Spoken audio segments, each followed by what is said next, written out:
Regeneration capacity ഏറ്റവും കൂടുതലുള്ള ഒരു നക്ഷത്രമാണ് ഭരണി നക്ഷത്രം. ഇവരിൽ ഭരണി നക്ഷത്ര ജാതരായിട്ടുള്ളവരിൽ അന്തർലീനമായിരിക്കുന്ന സൂപ്പർ പവറിനെ പറയുന്ന പേര് അപാഭരണി എന്നാണ്. ഇങ്ങനെ കുറേ സൂപ്പർ പവേഴ്സ് നിങ്ങളുടെ സോളിൽ കൂടി സ്പിരിറ്റിൽ കൂടി ട്രാൻസ്മിറ്റ് ആവുന്നത് നിങ്ങൾക്ക് തന്നെ കാണുവാനായിട്ട് സാധിക്കുന്നതായിരിക്കും. വളരെ സിമ്പിളായിട്ട് ചെയ്യാൻ പറ്റുന്ന കാര്യമാണ് ഭരണി നക്ഷത്രത്തിന് ഞാൻ ഈ പറഞ്ഞ കാര്യമെന്ന് പറയുന്നത്.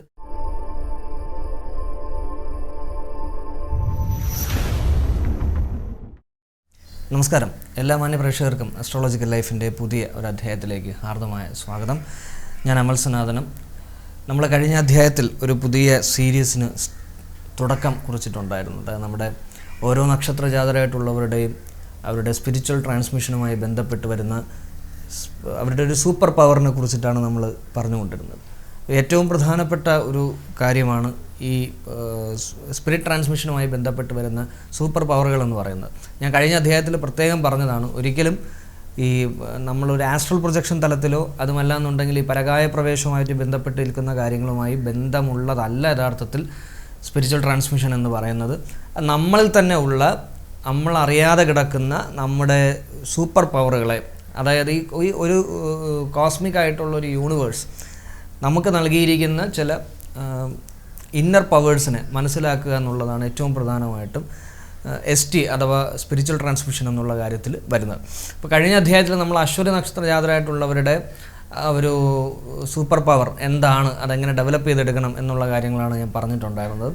ഇന്നത്തെ അധ്യായത്തിൽ ഭരണി നക്ഷത്ര ജാതരായിട്ടുള്ള വ്യക്തികൾക്ക് അവരുമായി ബന്ധപ്പെട്ട് നിൽക്കുന്ന സൂപ്പർ പവർ എന്താണ്, അല്ലെങ്കിൽ ഭരണിയെ സ്വാധീനിക്കുന്ന ഏറ്റവും പ്രധാനപ്പെട്ട കോസ്മിക് ബോഡി ഏതാണ് എന്നുള്ളതാണ് നമ്മൾ മനസ്സിലാക്കുവാനായിട്ട് പോകുന്നത്. ഭരണി നക്ഷത്രത്തിനെ സംബന്ധിച്ച് വളരെ പ്രത്യേകതകളുള്ള ഒരു നക്ഷത്രമാണ് യഥാർത്ഥത്തിൽ ഭരണി എന്ന് പറയുന്നത്. കാരണം ഇവരിൽ ഒരു 100% ആൾക്കാരെ എടുത്തു കഴിഞ്ഞാലും രണ്ട് ഭരണി നക്ഷത്ര ജാതരായിട്ടുള്ള വ്യക്തികളെ കണ്ടു കഴിഞ്ഞാൽ ഇവർക്ക് രണ്ടുപേർക്കും വളരെ വൈവിധ്യാത്മകമായ സ്വഭാവങ്ങളായിരിക്കും എന്നുള്ളതാണ്. സാധാരണ നമ്മൾ ഒരേ നക്ഷത്രത്തിൽപ്പെട്ട ആൾക്കാരെയൊക്കെ എടുത്തു കഴിഞ്ഞാൽ കുറേയൊക്കെ ഇവർ തമ്മിൽ ഒരു എന്താ പറയുക ഒരു സാദൃശ്യം ഉണ്ടാവും അവരുടെ ക്യാരക്ടേഴ്സിനൊക്കെ. പക്ഷെ ഭരണിയുടെ ഏറ്റവും വലിയൊരു പ്രത്യേകത എന്ന് പറയുന്നത് ഇവർ ഭരണിയാണോ നക്ഷത്രമെന്ന് പെട്ടെന്ന് ആർക്കും മനസ്സിലാക്കാനായിട്ട് പറ്റാത്ത ഒരു പവർഫുൾ സ്പിരിറ്റ് ഉള്ള ഒരു നക്ഷത്രമാണ് ഭരണി നക്ഷത്രം എന്ന് പറയുന്നത്. ഭരണി നക്ഷത്രത്തിൻ്റെ സ്പിരിറ്റ് ട്രാൻസ്മിഷൻ ഗോഡായിട്ട് കണക്കാക്കുന്നത് യമധർമ്മനെയാണ്. അപ്പോൾ യമൻ ധർമ്മനായതുകൊണ്ട് തന്നെ ധാർമ്മികപരമായിട്ടുള്ള കാര്യങ്ങൾക്ക് കൂടുതൽ പ്രാധാന്യം കൊടുക്കുന്ന, അതല്ല എന്നുണ്ടെങ്കിൽ ഒരിക്കലും ധാർമ്മികമല്ലാത്ത കാര്യങ്ങളിൽ ഇടപെടാൻ തയ്യാറാകാത്ത ബോഡീസ് ഉള്ളവരാണ്, കോസ്മിക് ബോഡീസ് അല്ലെങ്കിൽ കോസ്മിക് സോൾ ഇന്നർ പ്രസൻസ് ഉള്ളവരാണ് ഭരണി നക്ഷത്ര ജാതരായിട്ടുള്ള വ്യക്തികൾ എന്ന് പറയുന്നത്. ഇവരുടെ ലൈഫ് മൊത്തത്തിൽ എടുത്തു കഴിഞ്ഞാലും ഈ ധാർമ്മികത ഭയങ്കരമായിട്ട് ധാർമ്മികമായിട്ടുള്ള കാര്യങ്ങളെ നെഞ്ചോട് ചേർത്ത് വച്ചിരിക്കുന്നതുകൊണ്ട് തന്നെ ജീവിതത്തിൽ പലപ്പോഴും പരാജയങ്ങൾ ഏറ്റുവാങ്ങേണ്ടി വന്നിട്ടുള്ള ഒരു നക്ഷത്ര ജാതര ആണ് ഭരണി നക്ഷത്ര ജാതര എന്ന് പറയുന്നത്. അതായത് ഇവർ നിൽക്കുന്ന മേഖല ഏത് തന്നെ ആയിരുന്നാലും, അത് കുടുംബപരമായിട്ടുള്ള കാര്യമായിക്കൊള്ളട്ടെ, പഠന സംബന്ധമായിട്ടുള്ളതായിക്കൊള്ളട്ടെ, ജോലി സംബന്ധമായിട്ടുള്ളതായിക്കൊള്ളട്ടെ, ഇനി അതുമല്ല ഒരാളുമായിട്ടുള്ള റിലേഷൻഷിപ്പ് ബേസ് ചെയ്തുമായിക്കൊള്ളട്ടെ, ഇവർ വളരെ പെട്ടെന്ന് അവരുമായിട്ട് അടുക്കുകയും ആ ഒരു റിലേഷൻഷിപ്പിന് ഒരു വളരെ എന്താ പറയുക ഒരു സ്പിരിച്വൽ ടച്ച് കൊടുത്ത് വളരെ ആത്മാർത്ഥമായിട്ടുള്ള കാര്യങ്ങളുമായി മുമ്പോട്ട് പോകുന്നവരായിരിക്കും. പക്ഷേ അതുകൊണ്ട് തന്നെ പെട്ടെന്ന് ഇവരെ പറ്റിക്കാനും സാധിക്കും. എന്നാൽ പറ്റിച്ചു കഴിഞ്ഞാൽ അങ്ങേയറ്റം കോപാകുലരാകുന്ന ഒരു നക്ഷത്ര ജാതര കൂടിയിട്ടാണ് ഭരണി നക്ഷത്ര ജാതര എന്ന് പറയുന്നത്. പിന്നെ ഇവരുടെ കോപം പിടിച്ചെടുത്താൽ ഭയങ്കര പാടാണ്. പെട്ടെന്ന് ആർക്കും അതിനെ തണുപ്പിക്കാനായിട്ട് സാധിക്കില്ല എന്നുള്ളതും എടുത്തു പറയേണ്ട ഒരു കാര്യമാണ്. ഈ ഭരണി നക്ഷത്ര ജാതരായിട്ടുള്ളവരുടെ ഏറ്റവും പ്രധാനപ്പെട്ട സ്പിരിറ്റ് ട്രാൻസ്മിഷൻ പ്രത്യേകത എന്ന് പറയുന്നത് creation and regeneration of life എന്നുള്ളതാണ്. Creation and regeneration of life എന്ന് വെച്ച് കഴിഞ്ഞാൽ ഒരു കാര്യത്തെ സൃഷ്ടിച്ചെടുക്കുവാൻ, അതായത് എപ്പോഴൊക്കെയോ നഷ്ടപ്പെട്ടു പോയ ഒരു വസ്തുതയെ റീക്രിയേറ്റ് ചെയ്യാനും റീജനറേറ്റ് ചെയ്യുവാനും ഇവർക്കുള്ള കഴിവ് വളരെ എടുത്തു പറയേണ്ട ഒരു കാര്യമാണ്. അതായത് ജീവിതത്തിൽ ഇനി ഒന്നും ലഭിക്കില്ല, അതായത് ഇനി ഒന്നും കിട്ടാനില്ല എന്ന് പറഞ്ഞ് കഷ്ടപ്പെട്ടിരിക്കുന്ന ആൾക്കാരുടെ അടുത്ത് പോലും ഭരണി നക്ഷത്ര ജാതരായിട്ടുള്ള വ്യക്തികളുടെ പ്രസൻസ് കൊണ്ട് അവരെ റീജനറേറ്റ് ചെയ്ത്, അതുമല്ല എന്നുണ്ടെങ്കിൽ അവരുടെ കഴിവിനെ റീക്രിയേറ്റ് ചെയ്ത് കൊണ്ടുവരാൻ വേണ്ടിയിട്ട് നല്ല രീതിയിൽ ഇവരുടെ വാക്കുകൾ ഉപകരിക്കപ്പെടും എന്നുള്ളതാണ്. മാത്രമല്ല ഒരു ഭരണനക്ഷത്ര ജാതരായിട്ടുള്ള കർഷകരായിട്ടുള്ള ആൾക്കാരെയൊക്കെ നിങ്ങളെടുത്ത് നോക്കിയാൽ ഈ ഒരു പവർ നിങ്ങൾക്ക് കാണുവാനായിട്ട് സാധിക്കും. അതായത് ഒരിക്കലും ഒരു കാർഷിക ഉൽപ്പന്നങ്ങളും വിളയില്ല എന്ന് പറയുന്ന ഇടത്ത് പോലും ഇവർ തൂമ്പ കൊണ്ട് കിളച്ച് അവർ അതിന് വേണ്ടിയിട്ടുള്ള കാര്യങ്ങൾ ചെയ്തു കഴിഞ്ഞാൽ ദേ ക്യാൻ റീക്രിയേറ്റ് അല്ലെങ്കിൽ റീജനറേറ്റ് ചെയ്യാൻ അവർക്ക് ഉറപ്പായിട്ടും സാധിക്കുന്നതായിരിക്കും. ഈ ഒരു വലിയൊരു പ്രത്യേകത എന്ന് പറയുന്നത് മിക്കവാറും ഉള്ള ഈ ചില ഡോക്ടേഴ്സ്, ഭരണനക്ഷത്ര ജാതരായിട്ടുള്ള ചില ഡോക്ടേഴ്സ് സൈക്കോളജി പോലുള്ള മേഖലകളുമായി ബന്ധപ്പെട്ട് നിൽക്കുന്ന ആൾക്കാരായിരിക്കും. അതായത് സൈക്കോളജി, പിന്നെ അതുപോലെ തന്നെ പാരാസൈക്കോളജി, ഇനി അതുമല്ല എന്നുണ്ടെങ്കിൽ മാനസികമായി ദുരിതമനുഭവിക്കുന്ന ആൾക്കാരെ അവരെ ഉയർത്തിക്കൊണ്ട് വരാൻ തക്ക രീതിയിൽ എപ്പോഴും തൽപരരായിരിക്കുന്ന ആൾക്കാർ കൂടിയായിരിക്കും ഭരണനക്ഷത്ര ജാതരായിട്ടുള്ള വ്യക്തികളെന്ന് പറയുന്നത്. ഇതിൻ്റെ കാരണം ഇവരിൽ അന്തർലീനമായിരിക്കുന്ന ഒരു സ്പിരിറ്റ് ട്രാൻസ്മിഷൻ, അതിനെ പറയുന്ന പേര്, ആ ശക്തിയെ പറയുന്ന പേര് അഭാഭരണി എന്നാണ് പറയുന്നത്. അതായത് ഇവരിൽ ഭരണനക്ഷത്ര ജാതരായിട്ടുള്ളവരിൽ അന്തർലീനമായിരിക്കുന്ന സൂപ്പർ പവറിനെ പറയുന്ന പേര് അഭാഭരണി എന്നാണ്. അപ്പോൾ ഈ അഭാഭരണിയുടെ പ്രത്യേകത എന്ന് പറയുന്നത് റീജനറേഷൻ കപ്പാസിറ്റി ഏറ്റവും കൂടുതലുള്ള ഒരു നക്ഷത്രമാണ് ഭരണനക്ഷത്രം. ഇത് മനസ്സിലാക്കേണ്ടത് എന്താണെന്ന് വെച്ച് കഴിഞ്ഞാൽ നിരവധി പരാജയങ്ങൾ നിങ്ങൾക്ക് ലൈഫിൽ ഏറ്റുവാങ്ങേണ്ടതായിട്ട് വരും. But you can recreate, you can regenerate. ഇതിനെല്ലാം ഈ പറഞ്ഞ പ്രശ്നങ്ങളെ മുഴുവൻ മാറ്റിമറിച്ചുകൊണ്ട് ആദ്യം നിങ്ങൾ എങ്ങനെയായിരുന്നു, എന്ത് സന്തോഷത്തോടു കൂടി ആണ് നിങ്ങൾ ജീവിച്ചു വന്നത്, അല്ലെങ്കിൽ എന്തുമാത്രം ഐശ്വര്യം നിങ്ങൾക്കുണ്ടായിരുന്നോ അതിനെല്ലാം റീക്രിയേറ്റ് ചെയ്യാനും റീജനറേറ്റ് ചെയ്യാനും തീർച്ചയായിട്ടും നിങ്ങൾക്ക് സാധിക്കുന്നതായിരിക്കും. ഇനി അത് മാത്രമല്ല, ചില ഭരണനക്ഷത്ര ജാതരായിട്ടുള്ള വ്യക്തികളിൽ കലാപരമായിട്ടോ അല്ലെങ്കിൽ സാഹിത്യപരമായ കഴിവുള്ളവരൊക്കെ മിക്കവാറും കാര്യങ്ങൾ എഴുതുന്നത് പ്രസൻ്റ് ആയിട്ടുള്ള കാര്യങ്ങളായിരിക്കില്ല കൂടുതലായിട്ടും അവർ എഴുതുന്നത്, അല്ലെങ്കിൽ അവർ കൂടുതലായിട്ടും മറ്റുള്ളവരിലേക്ക് എത്തിക്കാൻ ശ്രമിക്കുന്ന, അവരുടെ കലാരൂപത്തിൽ കൂടി എത്തിക്കാൻ ശ്രമിക്കുന്നത് കൂടുതലും പാസ്റ്റിനെ കുറിച്ചാണ്. കാരണം കഴിഞ്ഞു പോയ ഒരു കാര്യത്തെ റീക്രിയേറ്റ് ചെയ്ത് അതിൻ്റെ ആ സ്മരണയുടെ മാധുര്യം അതൊക്കെ എഴുത്തിലൂടെയോ നൃത്തത്തിലൂടെയോ, ഇനി അതുമല്ല എന്നുണ്ടെങ്കിൽ വെറുതെ ഇരിക്കുമ്പോൾ ആരെങ്കിലുമൊക്കെ പഴയ സുഹൃത്തുക്കളെയൊക്കെ വിളിച്ച് സംസാരിക്കാനൊക്കെ എപ്പോഴും താല്പര്യമുള്ള ഒരു നക്ഷത്രമാണ് ഭരണനക്ഷത്ര ജാതരായിട്ടുള്ള വ്യക്തികൾ, സ്പിരിറ്റ് ട്രാൻസ്മിഷൻ ബേസിൽ പറഞ്ഞു കഴിഞ്ഞാൽ.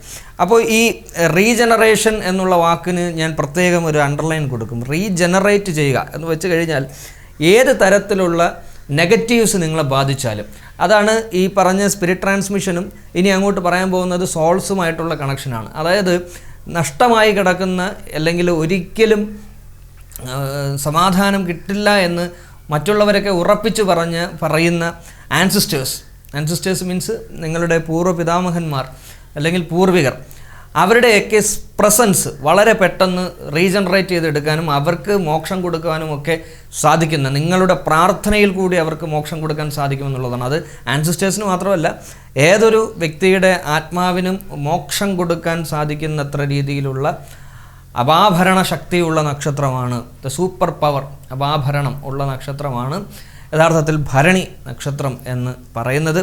ആൻസിസ്റ്റേഴ്സുമായിട്ട് വളരെയധികം കണക്ഷനുള്ള നക്ഷത്രങ്ങളിൽ പെടുന്ന ഒന്നാണ് ഭരണനക്ഷത്രം. പിതൃക്കളുമായിട്ട് എപ്പോഴും പിതൃസാന്നിധ്യം അവരുടെ കൂടെ ഉണ്ടാകുമെന്നുള്ളതാണ്. ആ പിതൃസാന്നിധ്യത്തോടു കൂടി നിങ്ങൾ റീജനറേഷൻ നടത്തി കഴിഞ്ഞാൽ you can capture a very big super power, വലിയൊരു സൂപ്പർ പവറിലേക്ക് നിങ്ങൾക്ക് എത്തിപ്പെടുവാനായിട്ട് സാധിക്കും. അതുപോലെ തന്നെ ഈ ആൻസിസ്റ്റേഴ്സുമായിട്ട് ബന്ധപ്പെട്ട് നിൽക്കുന്നത് കൊണ്ട് തന്നെ നിഗൂഢ ശാസ്ത്രങ്ങളെക്കുറിച്ച് മനസ്സിലാക്കുവാനും, അതുപോലെ നമ്മുടെ ബർത്ത് സൈക്കിളിനെ കുറിച്ച്, മുജ്ജന്മം അല്ലെങ്കിൽ പൂർവ്വജന്മം, ഇനി വരാനിരിക്കുന്ന ബർത്ത് ആഫ്റ്റർ ഡെത്ത്, ഇത്തരത്തിലുള്ള കാര്യങ്ങളെക്കുറിച്ചൊക്കെ എപ്പോഴും പഠിക്കാനും അതിനെക്കുറിച്ചുള്ള രഹസ്യങ്ങൾ മനസ്സിലാക്കുവാനും ഒക്കെ തൽപരരായി നിൽക്കുന്നവരാണ് യഥാർത്ഥത്തിൽ ഭരണി നക്ഷത്ര ജാതരായിട്ടുള്ള വ്യക്തികൾ, സ്പിരിറ്റ് ട്രാൻസ്മിഷൻ്റെ അടിസ്ഥാനത്തിൽ പറഞ്ഞു കഴിഞ്ഞാൽ. ഇങ്ങനെ കുറേ പ്രത്യേകതകൾ ഭരണനക്ഷത്ര ജാതരായിട്ടുള്ള വ്യക്തികൾക്ക് നമുക്ക് സ്പിരിറ്റ് ട്രാൻസ്മിഷൻ ബേസ് ചെയ്ത് കാണുവാനായിട്ട് സാധിക്കും. ഇനി എങ്ങനെയാണ് ഈ സ്പിരിറ്റ് ട്രാൻസ്മിഷനിൽ നമ്മൾ ഈ പറഞ്ഞ അപാഭരണ ശക്തിയെ എങ്ങനെയാണ് ഭരണനക്ഷത്ര ജാതർക്ക് ഉയർത്തിക്കൊണ്ടുവരുവാൻ സാധിക്കുന്നത് എന്നുള്ളത് കൂടി ഇതോടൊപ്പം സൂചിപ്പിക്കുകയാണ്. നിങ്ങളുടെ ദേവത യമനാണെന്ന് ഞാൻ ആദ്യമേ സൂചിപ്പിച്ചു. യമ ധർമ്മനാണ് നിങ്ങളുടെ ദേവത എന്ന് പറയുന്നത്. അപ്പം അതുകൊണ്ട് തന്നെ യമനെ നിങ്ങൾ മനസ്സിൽ നല്ല രീതിയിൽ ഒന്ന് ധ്യാനിക്കുന്നതും, അതുപോലെ തന്നെ ധർമ്മദേവതകളെ, അതായത് ഈ ചില കുടുംബങ്ങളിൽ ഒരു കർമ്മം ചെയ്യുന്നതിന് മുൻപ്, പണ്ട് കാലങ്ങളിൽ കർമ്മം ചെയ്യുന്നതിന് മുൻപ് നിങ്ങൾ ഈ നമ്മളിവിടെ തെക്കൻ കേരളത്തിൽ നിങ്ങളവിടെ സമർപ്പണം എന്നൊക്കെ പറയുന്നതൊക്കെ ഉണ്ട്. തെക്കൻ കേരളത്തിൽ പടുക്കയിട്ട് പൂജ നടത്തുക എന്ന് പറയും. അപ്പോൾ അതുപോലെ നമ്മൾ ധർമ്മദേവതകൾക്ക്, പിതൃക്കൾക്ക്, പിന്നെ ദേശദേവതകൾക്ക്, ഇവർക്ക് ഇത്രയും പേർക്കും പടുക്കയിട്ടിട്ടാണ് പണ്ട് ഏതൊരു കർമ്മവും ഒരു പ്രദേശത്ത് തുടങ്ങുന്നത്. അത് ഏത് കാര്യമായിക്കൊള്ളട്ടെ, കാർഷിക വൃത്തി ആയിക്കൊള്ളട്ടെ, ഇനി ശില്പനിർമ്മാണം ആയിക്കൊള്ളട്ടെ, അല്ലെങ്കിൽ വ്യവസായങ്ങളായിക്കൊള്ളട്ടെ, എന്ത് കാര്യമായിരുന്നാലും ഇത്രയും കാര്യങ്ങൾ ചെയ്തിട്ടാണ് അത് തുടങ്ങാറുണ്ടായിരുന്നത്. അപ്പോൾ ഈ പറഞ്ഞ രീതിയെ നിങ്ങളൊന്ന് നേരത്തെ പറഞ്ഞതുപോലെ റീക്രിയേറ്റ് ചെയ്താൽ വളരെ ശ്രേഷ്ഠമായിട്ടുള്ളൊരു പവർ, ഒരു കോസ്മിക് പവർ നിങ്ങളിലേക്ക് വരുന്നത് നിങ്ങൾക്ക് കാണുവാനായിട്ട് സാധിക്കും. ഇനി ധർമ്മദേവതകളെയും ദേശദേവതകളെയും കുറിച്ച് ഒന്നും അറിയാത്തവരാണെന്നുണ്ടെങ്കിൽ നിങ്ങൾ ചെയ്യേണ്ട കാര്യമെന്ന് പറയുന്നത് ലിംഗമുദ്ര എന്ന് പറഞ്ഞ മുദ്രയുണ്ട് യോഗയിൽ. അതായത് നമ്മുടെ ഈ വിരലുകൾ ഇങ്ങനെ ചേർത്ത് വയ്ക്കുകയും നമ്മുടെ തള്ളവിരൽ നമ്മൾ നെഞ്ചോട് ചേർന്നിരിക്കുക. അതായത് നമ്മുടെ ഈ ഇടത് വിരൽ കൈ എന്ന് പറയുന്നത് നമ്മുടെ നേവലിൻ്റെ അവിടെ വയ്ക്കണം.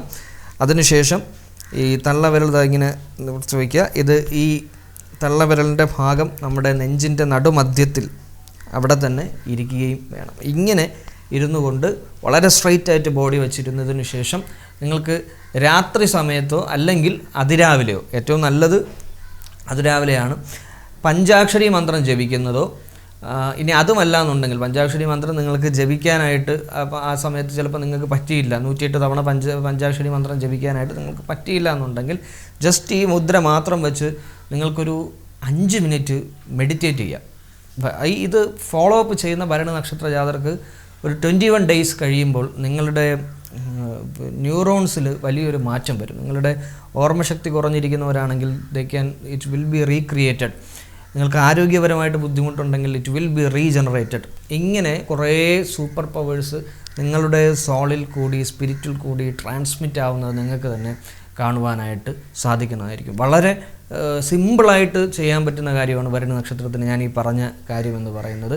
സോ സ്പിരിറ്റ് ട്രാൻസ്മിഷൻ ബേസിൽ അപാഭരണ ശക്തിയുള്ള നക്ഷത്രമായതുകൊണ്ട് തന്നെ ഏത് പ്രതിസന്ധിയെയും ഏത് പ്രശ്നങ്ങളെയും എത്ര വലിയ സങ്കടങ്ങളെയും മറികടന്ന് പോകുവാനുള്ളൊരു കപ്പാസിറ്റി ഭരണി നക്ഷത്ര ജാതകർക്കുണ്ട്.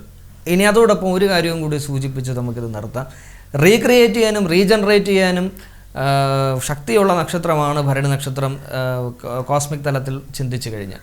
എന്നാൽ നിങ്ങൾ അതിനോടൊപ്പം മനസ്സിലാക്കേണ്ട ഒരു കാര്യം, ഒരിക്കലും കഴിഞ്ഞുപോയ ഒരു ദുഃഖത്തെയോ കഴിഞ്ഞുപോയ ഒരു പ്രശ്നത്തെയോ പ്രതിസന്ധിയോ വീണ്ടും റീക്രിയേറ്റ് ചെയ്യാതിരിക്കാൻ കൂടി ശ്രമിക്കുക. കാരണം നിങ്ങളുടെ ആശ്വാസങ്ങൾ കേട്ടുകൊണ്ടിരിക്കുന്നവരല്ല, അത് കേൾക്കാൻ വേണ്ടി വരുന്ന ഒരാളെടുത്ത് നീ അന്ന് അങ്ങനെ അല്ലായിരുന്നു, നീ ഇന്ന് ഇങ്ങനെയല്ലേ എന്നോട് കാണിച്ചത്, ഇങ്ങനെയുള്ള കാര്യങ്ങളൊന്നും കഴിവതും പറയാതിരിക്കുക. കാരണം റീക്രിയേറ്റിംഗ് പവർ നിങ്ങൾക്കുള്ളത് കൊണ്ട് തന്നെ അയാളിലേക്ക് വീണ്ടും ആ പ്രശ്നങ്ങൾ തിരിച്ചു വരുവാനുള്ള സാധ്യത വളരെയധികം കൂടുതലാണ്. ഈ സ്പിരിറ്റ് ട്രാൻസ്മിഷൻ്റെ ഒരു പ്രത്യേകത എന്ന് പറയുന്നത് നമ്മൾ പറയുന്ന വാക്കുകളിലെ സൗണ്ട് എനർജീസിനെ പോലും അത് സ്വാധീനിക്കുമെന്നുള്ളതാണ്. അതുകൊണ്ട് വളരെ ശാന്തതയോടുകൂടി വേണം എല്ലാ കാര്യങ്ങളെയും നിയന്ത്രിച്ചും എല്ലാവരോടും പെരുമാറിയും നിങ്ങൾ മുമ്പോട്ട് പോകുവാനെന്നുള്ളത് കൂടി ഞാൻ ഇതോടൊപ്പം സൂചിപ്പിക്കുന്നു. സോ സ്പിരിറ്റ് ട്രാൻസ്മിഷനിൽ യമധർമ്മൻ്റെ കോസ്മിക് സർക്കിളിൽ അല്ലെങ്കിൽ ആ ഒരു കോസ്മിക് പോയിന്റിൽ നിലനിൽക്കുന്ന നക്ഷത്രമായ ഭരണി, അപാഭരണ ശക്തിയുള്ള ഭരണി, അതിൽ തന്നെ ഒരു നല്ലൊരു പ്രാസമുണ്ട്, അപാഭരണ ശക്തിയുള്ള ഭരണി. അത് അപാരമായി എന്തിനേയും ഭരിക്കുവാനുള്ളൊരു കഴിവ് കൂടി ഭരണി നക്ഷത്ര ജാതകർക്കുണ്ട്. അതുകൊണ്ടാണ് ഈ സ്പിരിറ്റ് ട്രാൻസ്മിഷൻ്റെയൊക്കെ ഈ ഒരു സയൻറ്റിഫിക് തിയറീസൊക്കെ ആയിട്ട് ബേസ് ചെയ്താണ് പണ്ടും പല പഴഞ്ചൊല്ലുകളും വന്നിട്ടുണ്ട്. ഭരണി പിറന്നാൽ ധരണി വാഴും എന്ന് കേട്ടിട്ടുണ്ടല്ലോ നിങ്ങൾ. ഭരണി പിറന്നാൽ ധരണി വാഴും. ഇതേ അപാഭരണ ശക്തിയാണത്. That's a cosmic power. അത് അവരിലേക്ക് വരുന്ന ഒരു ഇന്നർ കോസ്മിക് പവറാണത്. അത് പെട്ടെന്നൊന്നും ആർക്കും തിരിച്ചറിയാൻ പറ്റില്ല. ബട്ട് ഇഫ് വി ഇൻവെസ്റ്റിഗേറ്റ്, നമ്മൾ തന്നെ ഒരു അന്വേഷണം നടത്തി കഴിഞ്ഞാൽ നമുക്കത് കണ്ടെത്തുവാനായിട്ട് സാധിക്കും. എല്ലാ ഭരണി നക്ഷത്ര ജാതരായിട്ടുള്ള വ്യക്തികൾക്കും ഈ ഒരു സ്പിരിറ്റ് ട്രാൻസ്മിഷൻ ടെക്നിക്ക് ഉപയോഗിക്കാൻ സാധിക്കട്ടെ. നല്ല രീതിയിൽ നിങ്ങളുടെ കോസ്മിക് ന്യൂറോൺസ് പവർ ഒക്കെ ഉണർന്നു വരട്ടെ എന്നുകൂടി ഇതോടൊപ്പം ആശംസിക്കുന്നു. നന്ദി, നമസ്കാരം.